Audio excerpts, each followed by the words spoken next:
नमस्ते, मैं आप सबका स्वागत करता हूं। मेरा नाम है विराट राठौर और मैं आईआईटी बॉम्बे से पास आउट हूं। तो बच्चों, हम पढ़ रहे थे चैप्टर जिसका नाम था ग्रेविटेशन। हमने बात की थी बच्चों कि कैसे कैपिटल लॉ यूज होते हैं। हमने एरिया ऑफ लॉ देखे थे। हमने देखा था बच्चों area of the time period, मतलब टाइम पीरियड कैसे वेरी करता है और जो हमारे जो प्लेनेट है वो कैसे मूव करते हैं, मतलब इलिप्स के अंदर मूव करते हैं, और उसके बारे में हमने बात की थी। और हमने बात की थी बच्चों कैवेंडिश एक्सपेरिमेंट के बारे में कि हमने क्या किया था, एक सस्पेंड किया था रोड को, उससे हमने निकाला था एक्सीलरेशन ड्यू टू ग्रेविटी, और फोर्स के बारे में हमने बात की थी बच्चों। तो हमने पिछले लेक्चर में बच्चों हमने देखा था कि कैसे हमारी जो एक्सीलरेशन ड्यू टू ग्रेविटी है वो वेरी करती है जैसे ही हमारा हाइट h पर जो है क्या हो रहा है। जैसे ही हम हाइट h इंक्रीज कर रहे हैं, किसी हाइट पर देख रहे हैं, तो उस पर क्या हो रही है, हमारी gravitational acceleration due to gravity कैसे वेरी कर रही है। तो हमने उसके बारे में भी बात की थी। तो हम बात कर रहे हैं बच्चों आज कि कैसे, अगर हम डेप्थ की बात करें तो डेप्थ पे एक्सीलरेशन ड्यू टू ग्रेविटी कैसे इफेक्ट करेगी, वो भी हम देख लेते हैं। ठीक है, consider a point mass m at a depth d। क्या मान लीजिए कि एक डेप्थ d पर बच्चों अर्थ के अंदर क्या हो रहा है कि ये है मेरा अर्थ। ठीक है बच्चों, ये है बच्चों मेरा रेडियस ऑफ द अर्थ, और मैं क्या कर रहा हूं, एक d पॉइंट पर बच्चों d, और ये है बच्चों हमारा d डेप्थ पर मैं क्या कर रहा हूं, हम निकाल रहे हैं डेप्थ पर एक हमारा एक्सीलरेशन ड्यू टू ग्रेविटी कैसे इफेक्ट करेगा।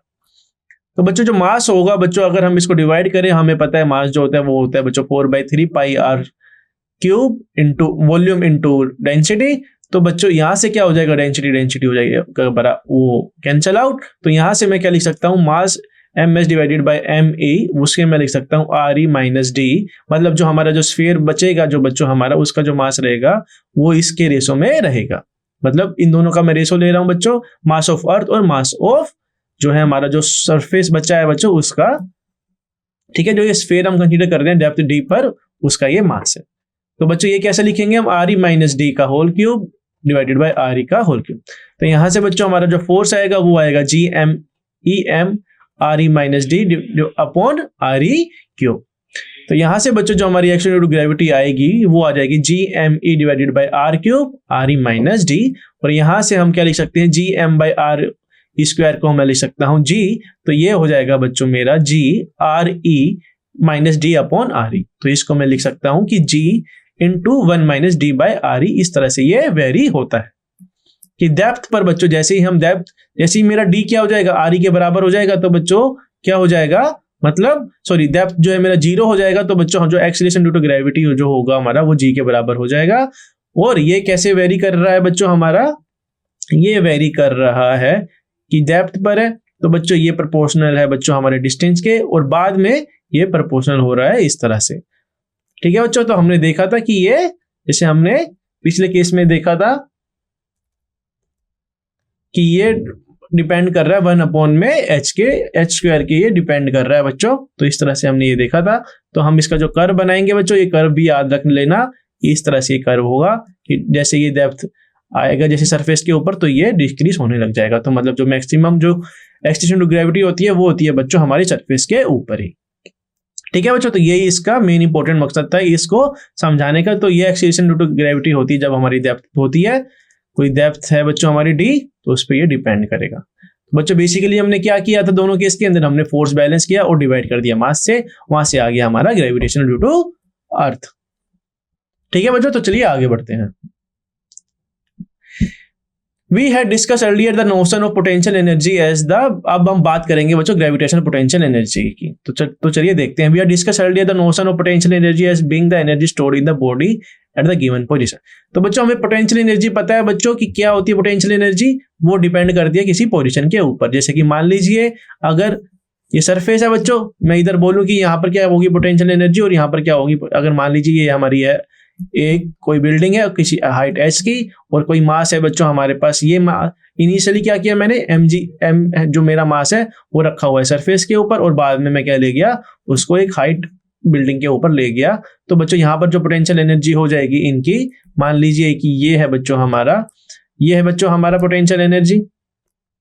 मान लीजिए कि यहाँ पर कुछ V0 है, तो यहाँ पर बच्चों क्या हो जाएगी हमारी, यहाँ पर हो जाएगी बच्चों V0 प्लस mgh।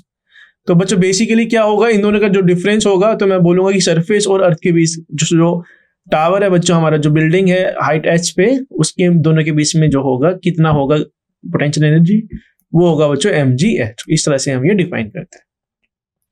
और ये डिपेंड किस पे कर रहा है बच्चों? पोजीशन के ऊपर। देखिए जैसे सरफेस पे है, अर्थ पर है, तो उसकी पोटेंशियल एनर्जी मान लीजिए V नॉट, और ये हमेशा डिपेंड करता है कि ये जो जैसी हाइट हमने इंक्रीज की तो हमारा जो है पोटेंशियल एनर्जी भी इंक्रीज हो रहा है, और ये डिपेंड कर रहा है पोजीशन के ऊपर। If the position of particle change, कह रहा है कि जैसे हमारा पोजीशन ऑफ पार्टिकल चेंज होगा on account of force acting on it, जो भी फोर्स लग रहे होंगे उसके ऊपर, तो क्या होगा? Then the change in kinetic potential energy does the amount of work done on the body by the force. तो पोटेंशियल एनर्जी जो होती है बच्चों, वो होती है हमारी amount of work done on the body by the force. किसी अगर जो हमारा क्या किया है हमने, जो ग्रेविटी की वजह से यहाँ पर फोर्स लग रहा है, ठीक है बच्चों, तो हमने क्या किया? mgs से इसको मल्टीप्लाई कर दिया, क्योंकि हमें पता है mg लग रहा है इधर, और h है बच्चों हमारा एक, जो ये जितना ये डिस्टेंस इसने ट्रेवल किया। We are discuss earlier force of forces for which the work done is independent of path are conservative force. कहता है बच्चों कि ये अगर जो हमारा जो है पाथ पे डिपेंड ना करे तो उसे हम बोलते हैं कंजर्वेटिव फोर्स। जैसे इस केस के अंदर हमने क्या किया, ये डिपेंड नहीं कर रहा है पाथ के ऊपर, ये बात कर रहा है किसकी? इसकी, ये बात कर रहा है इनिशियल और फाइनल पॉइंट की।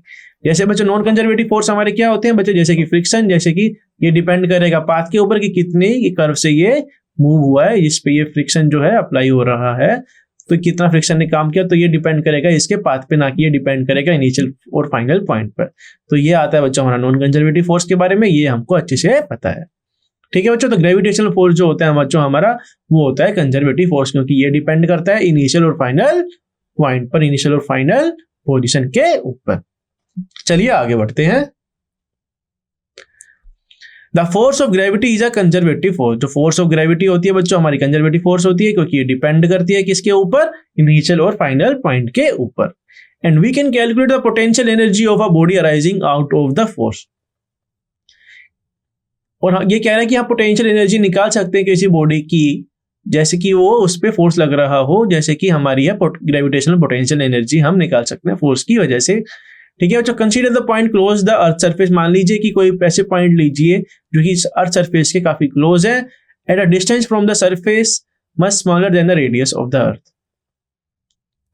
ठीक है बच्चों, तो हम क्या करते हैं कि हम जैसे कि मैंने तुमको बोला है कि हाइट h पर क्या होगा, हम क्या करते थे कि यहाँ का डिफरेंस और यहाँ का डिफरेंस में हम मानते थे mgh। तो हम इसके अंदर जो gravitational due to acceleration due to gravity होती है बच्चों, इसके अंदर हम g ही कंसीडर करते हैं, क्योंकि ये जो हमारा अर्थ का जो रहता है, सॉरी जो हमारा हाइट है बच्चों, ये काफी ज्यादा छोटा होता है, h जो है काफी ज्यादा छोटा है हमारे रेडियस ऑफ द अर्थ की, क्योंकि ये अप्रोक्सीमेटली होता है 6400 किलोमीटर के अप्रोक्स, और h हम ले रहे हैं कुछ मीटर के अंदर, जैसे कि 10 मीटर, 20 मीटर या 100 मीटर या 1 किलोमीटर भी तुम मान सकते हो, तब भी ये जो है रेडियस ऑफ द अर्थ से काफी ज्यादा छोटा रहेगा।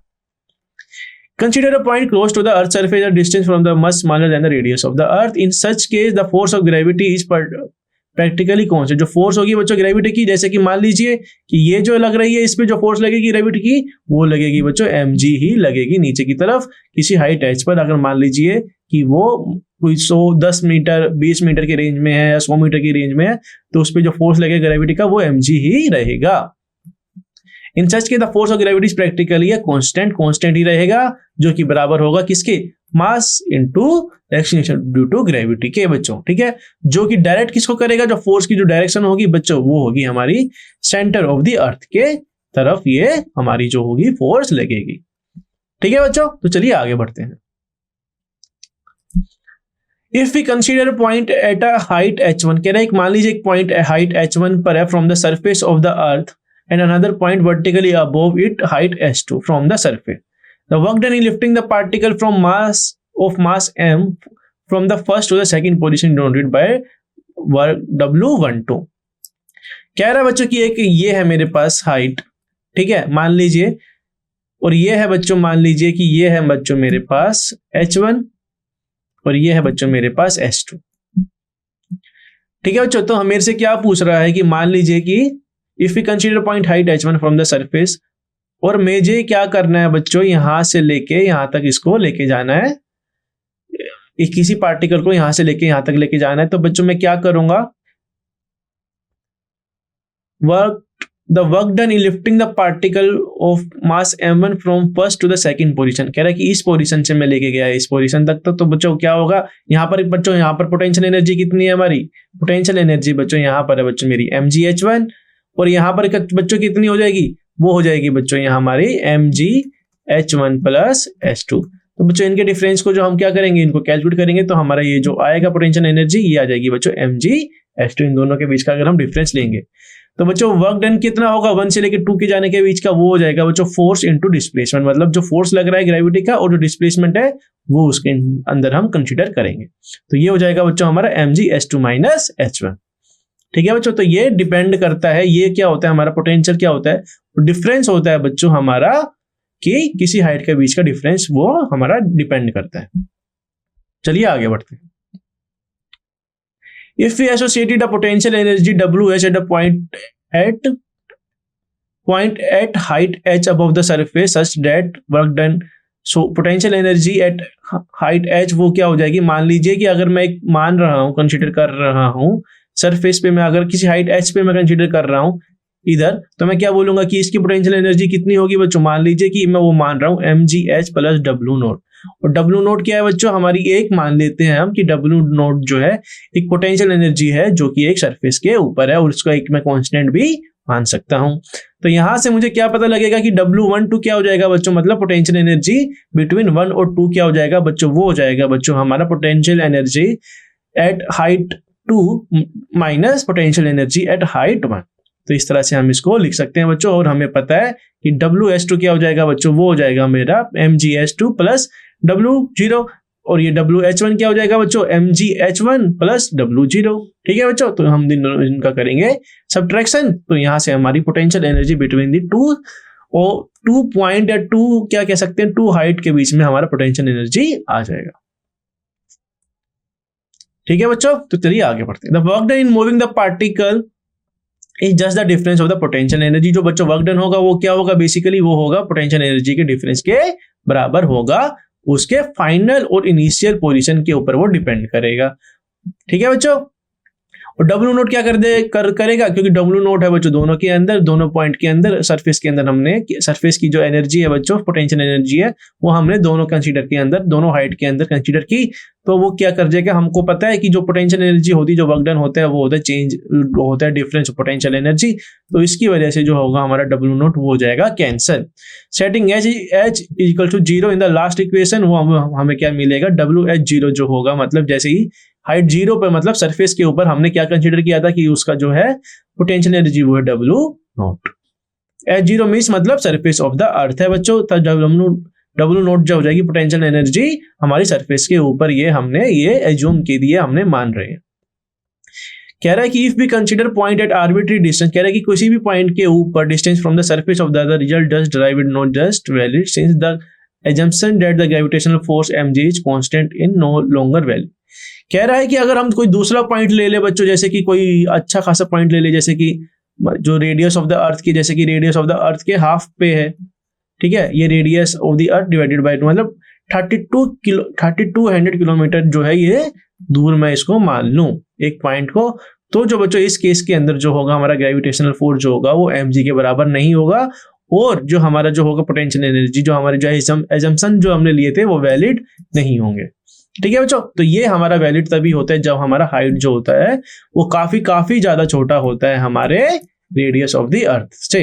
ठीक है बच्चों, तो मतलब मान सकते हो कि तुम 2-3 किलोमीटर भी तुम इसे मान सकते हो, 10 किलोमीटर भी मान सकते हो, पर जैसे ही तुम ज्यादा करते रहोगे तो हमारा जो एरर होगा वो बढ़ते ही जाएगा। चलिए आगे बढ़ते हैं।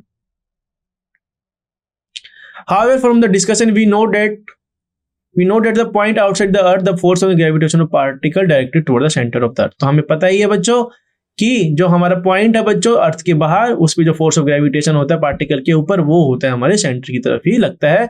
इसकी वैल्यू क्या होती है, इसकी वैल्यू होती है बच्चों GME, मतलब mass of the earth into mass of the object जिसकी हम बात कर रहे हैं, डिवाइडेड बाय द r², और r² है बच्चों हमारा distance between the centre of the earth and the object जिसके बारे में हम फोर्स कंसीडर कर रहे हैं। m है बच्चों हमारा mass of the earth, m है बच्चों mass of the particle, r है बच्चों distance from the centre of the अर्थ और उस पॉइंट के बीच का डिस्टेंस। ठीक है बच्चों, इस तरह से हम फोर्स ये डिफाइन करते हैं, gravitational force. If we now calculate the work done in lifting a particle, अगर हम कैलकुलेट करें बच्चों एक पार्टिकल को लिफ्ट करना, अगर हम उसको r1 से R2 तक लिफ्ट करे और R2 जो है बच्चों हमारा ग्रेटर है R1 से अलोंग अ वर्टिकल पाथ, इसी वर्टिकल पाथ के अंदर, तो हम क्या देखेंगे, हम देखेंगे वर्क डन जो होगा वो कितना बराबर हो जाएगा कि अगर मैं एक फोर्स लिखूं बच्चों, फोर्स वर्क डन क्या होता है बच्चों, हमारा फोर्स इनटू डिस्प्लेसमेंट होता है। तो मैं क्या करूंगा, फोर्स ले लूंगा और एक छोटे से डिस्टेंस के लिए मैं मान लेता हूं कि मैं इसको क्या कर रहा हूं, हमारे पार्टिकल को मैं लिफ्ट कर रहा हूं और मैं छोटा सा एक फोर्स कंसीडर कर रहा हूं, एक छोटे से लेंथ कंसीडर कर रहा हूं कि dr, ठीक है बच्चों। तो dr को मैं, ठीक है, और मैं इसको इंटीग्रेट करूंगा कि इसको मैं फोर्स निकाल लूंगा और मैं इसको इंटीग्रेट कर दूंगा R1 से लेके R2 तक, तो मेरा जो टोटल वर्क डन आ जाएगा R1 से R2 तक। तो हमें पता है बच्चों फोर्स क्या होता है बच्चों, फोर्स होता है बच्चों हमारा Gmm/r² इंटू dr, और मुझे ये इंटीग्रेट करना है R1 से लेके R2, तो मेरा जो वर्क डन आएगा बच्चों वो आएगा बच्चों Gmem 1/r2 - 1/r1। ठीक है बच्चों, इस तरह से जो वर्क डन होगा हमारा, हम इसको डिफाइन कर सकते हैं। चलिए आगे बढ़ते हैं। In place of equation we can thus associate potential energy WR at distance R, उसी तरह से हम potential energy at distance R पर भी हम इसे बता सकते हैं। वो क्या हो जाएगी बच्चों हमारी, वो हो जाएगी बच्चों -Gmem डिवाइडेड बाय R1 और इस प्लस W1 जो है हमारा कांस्टेंट मान लेते हैं इसे, और R जो है बच्चों कैपिटल मतलब R से काफी बड़ा है, मतलब वो सरफेस ऑफ द अर्थ पे नहीं है, वो किसी पॉइंट पर है। तो इसी तरह से बच्चों जो W12 होगा बच्चों, जो हमारा पोटेंशियल डिफरेंस होगा बच्चों 1.1 से लेके 0.2 तक, वो हो जाएगा WR2 - WR1, मतलब एक पॉइंट पर जो होगा हमारा R2 पर, मतलब R2 डिस्टेंस पर जो होगा potential energy minus potential energy at distance R1 पर। और अगर मैं R को बच्चों अगर मैं इन्फिनिटी लग दूं तो मुझे क्या मिल जाएगा बच्चों, हमें मिल जाएगा WR इन्फिनिटी, वो हो जाएगा बच्चों मेरा W1K। ठीक है बच्चों, चलिए आगे बढ़ते हैं। तो W1 is the potential energy infinity, मान लेते हैं W1 जो है पोटेंशियल एनर्जी जो है इन्फिनिटी पर है। One should note that the only the difference of the potential energy between the 2 points has definite meaning of from equation. तो बच्चों पोटेंशियल एनर्जी को हम कैसे डिफाइन करते हैं, पोटेंशियल एनर्जी को हम डिफाइन करते हैं किसी दो पॉइंट के बीच का डिफरेंस को है, इसे हम डिफाइन करते हैं कि हमारा जो पोटेंशियल एनर्जी वो कैसे वेरी हुआ है किसी दो पॉइंट के बीच में। One conventionally sets W1 equal to 0, कि हम W1 को कर सकते हैं 0, so that the potential energy of the point is just the amount of work done in displacing the particle from infinity to that point. We have calculated the potential energy at a point of the particle due to the gravitational force only due to the earth and proportional to the mass of the। तो बच्चों हमने potential energy निकाली force की वजह से, और जो कि प्रोपोर्शनल था बच्चों हमारे मास ऑफ द पार्टिकल पर, ये प्रोपोर्शनल था। The gravitational potential due to the gravitational force of earth define the potential energy। कह रहे हैं कि ग्रेविटेशनल पोटेंशियल जो होगा बच्चों, ग्रेविटेशनल पोटेंशियल जो होता है हमारा, जो लग रहा होता है ग्रेविटेशनल फोर्स की वजह से, वो डिफाइन करता है हमको, हमारी पोटेंशियल एनर्जी डिफाइन करते हैं किसी पार्टिकल की, कि अगर मान लीजिए वो हम ले रहे हैं, कंसीडर कर रहे हैं, हम यूनिट मास उसमें हम कंसीडर कर रहे हैं। फॉर द, हमने पिछले डिस्कशन में क्या देखा था, हमने सीखा था कि जो ग्रेविटेशनल पोटेंशियल एनर्जी है हमारी, वो एसोसिएट होती है दो पार्टिकल के बीच में, M1 और M2 के बीच में, और अगर वो डिस्टेंस किसी R डिस्टेंस पर वो इस है, मतलब पार्टिकल M1 और M2 डिस्टेंस R पर है, तो इनके बीच का हम पोटेंशियल हम लिख सकते हैं, उसे हम लिख सकते हैं Gm1m2 डिवाइडेड बाय R। इसके अंदर हम क्या चूज कर रहे हैं, कि हम चूज कर रहे हैं कि जो हमारा पोटेंशियल है वो है 0, जब हमारा जो R है हमारा इन्फिनिटी, मतलब इन्फिनिटी पॉइंट पर, काफी ज्यादा दूर पॉइंट पर जो बच्चों हमारा जो पोटेंशियल होगा वो जाएगा 0, क्योंकि हमें पता है Gm1m2 divided by R, R अगर हमारा हो जाएगा इन्फिनिटी, तो ये हो जाएगा बच्चों हमारा पोटेंशियल हो जाएगा 0। ठीक है बच्चों, चलिए आगे बढ़ते हैं। It should be noted that an isolated system of particle will have the total potential energy that equal to the sum of the energy। कि अगर बच्चों हम आइसोलेटेड सिस्टम ले ले पार्टिकल का, तो उसकी जो पोटेंशियल एनर्जी होगी वो क्या होगी बच्चों, वो हो जाएगी सबकी एनर्जी, अगर हम उनको सबको ऐड करें, सारे पॉसिबल पेयर्स को हमको ऐड करना पड़ेगा, वो हमको दे देगा टोटल एनर्जी। ठीक है बच्चों, चलिए आगे बढ़ते हैं। देखते हैं बच्चों आज अभी एक एग्जांपल, जिसका मतलब पढ़ते हैं इसे। फाइंड द ये क्या कह रहा है, find the potential energy of a system of a 4 particle. कह रहा है पोटेंशियल एनर्जी निकालिए एक सिस्टम की जो है, जिसके अंदर है 4 पार्टिकल, 4 पार्टिकल उसके अंदर है, जिन्हें placed at the vertices of a square, जिनको प्लेस कर दिया गया है, जिनको रख दिया गया है बच्चों स्क्वायर के वर्टिसेस पर रख दिया, जिसका जो साइड है बच्चों, जिसकी जो लेंथ है वो है एल। और हमसे पूछा गया also obtain the potential at the centre of the square. ठीक है बच्चों, तो ये क्या कह रहा है, एक है मेरे पास ऐसा, ये बच्चों मेरे पास स्क्वायर है जिसका लेंथ है एल। ठीक है, तो हमने क्या किया, हमने 4 पार्टिकल रख लिए बच्चों, मतलब मास मास मास मास और सेम पार्टिकल हमने रख दिए। तो हमको निकालना है कि हमारा पोटेंशियल एनर्जी क्या हो जाएगा सिस्टम का। ठीक है बच्चों, और हमसे पूछा गया सेंटर पे क्या हो जाएगा हमारा पोटेंशियल। तो बच्चों जो पोटेंशियल एनर्जी होगी वो किस किस की वजह से होगी, वो होगी इस पेयर की वजह से। अगर मैं बोलूं 1, ये है 2, ये है 3, ये है 4, तो बच्चों 1 और 2 के बीच में होगी पोटेंशियल, 1 और 3 के बीच में होगी, 1 और 4 के बीच में होगी। ठीक है बच्चों, तो हमारे कैसे कैसे पार्टिकल बन जाएंगे, 1 2 1 3 1 3 1 4 1 2 1 3 और 1 4। उसके बाद बच्चों 2 3 2 4।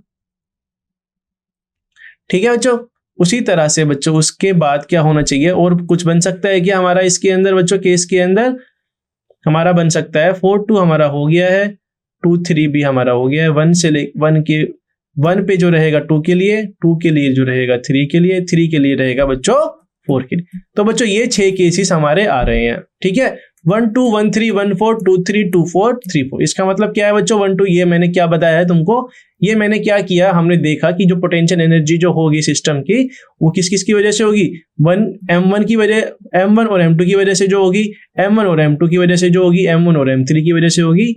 उसी तरह से बच्चों 2 और 3 के बीच में जो होगी, और 2 और 4 के बीच में जो होगी, और 3 और 4 के बीच में होगी। इन सबको हम कर देंगे बच्चों ऐड। ठीक है बच्चों, तो चलिए देखते हैं इसका हम सॉल्यूशन।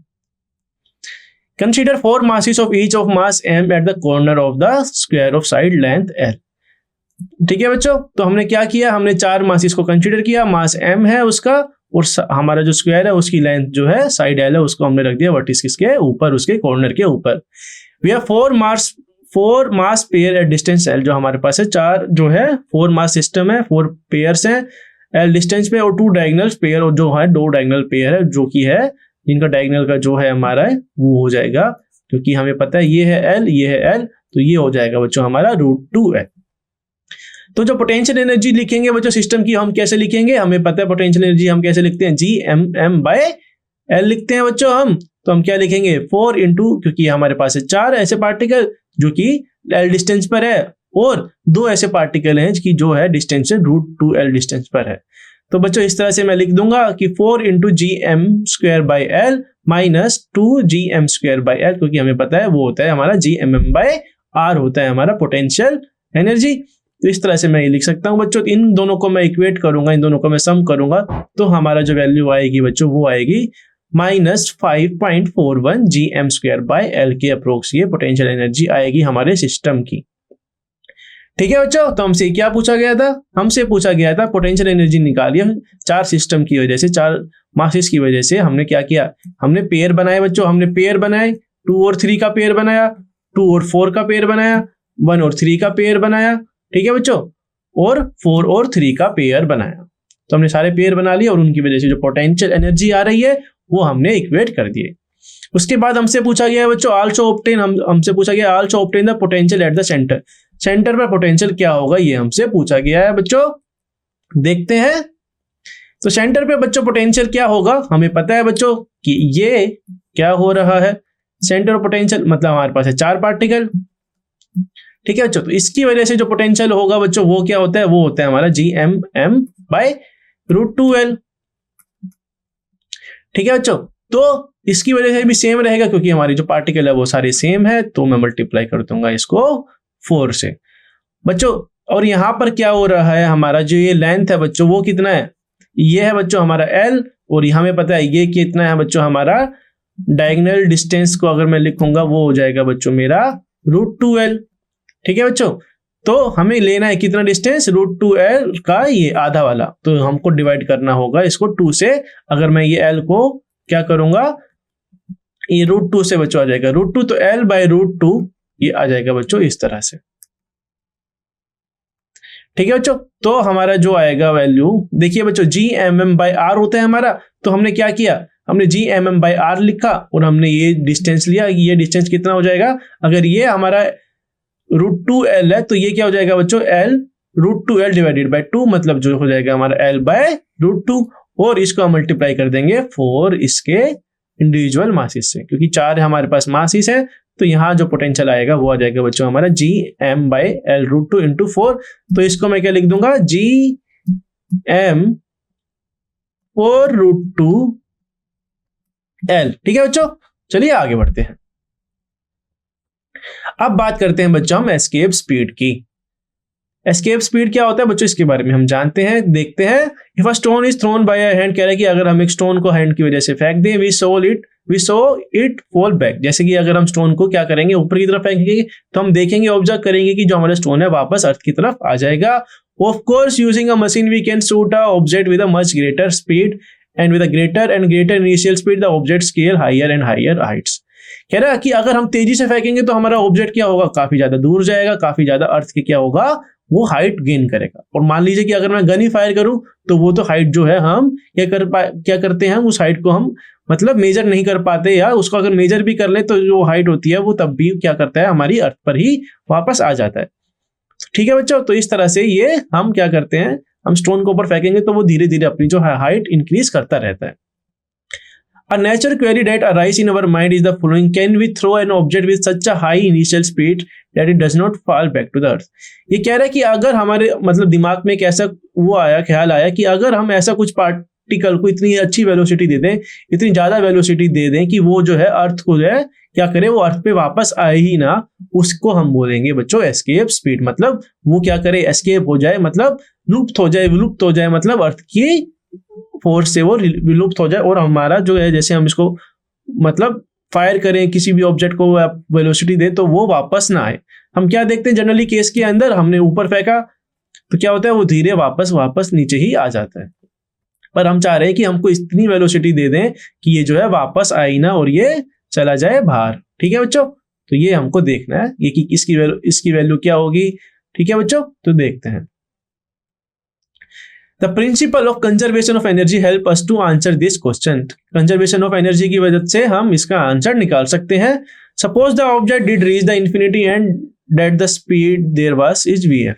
मान लीजिए कि हमने क्या किया, एक अर्थ है, हमने इसको स्पीड दी vi, और ये क्या हो गई, ये एस्केप हो गई बच्चों, मतलब ये आ गई यहाँ पर, और मान लेते हैं इसकी वेलोसिटी है vf इसी पॉइंट पर। मतलब ये एस्केप है बच्चों, मतलब ये काफी ज्यादा दूर है हमारी अर्थ से, और मान लेते हैं कि उसकी वेलोसिटी जो है vf है, मतलब फाइनल वेलोसिटी उसकी है vf, और इनिशियल वेलोसिटी मान लेते हैं हम उसकी vi।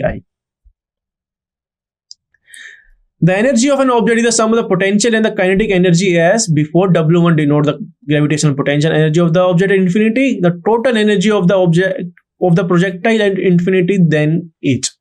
तो बच्चों हमको पता है कि अगर मान लेते हैं बच्चों W1 जो है हमारी क्या है, पोटेंशियल एनर्जी है इन्फिनिटी पर, और हमें पता है कि जो हमारा क्या है, हमारा जो फाइनल वेलोसिटी है वो हमने लिया है vf के बराबर, और इसके अंदर मैं क्या लिखूंगा, एनर्जी इन्फिनिटी पे मैं क्या लिख सकता हूं, वो लिख सकता हूं W1 प्लस हाफ mvf²। बच्चों हम इस तरह से क्या कर सकते हैं, एनर्जी को कर सकते हैं डिफाइन इन्फिनिटी पर।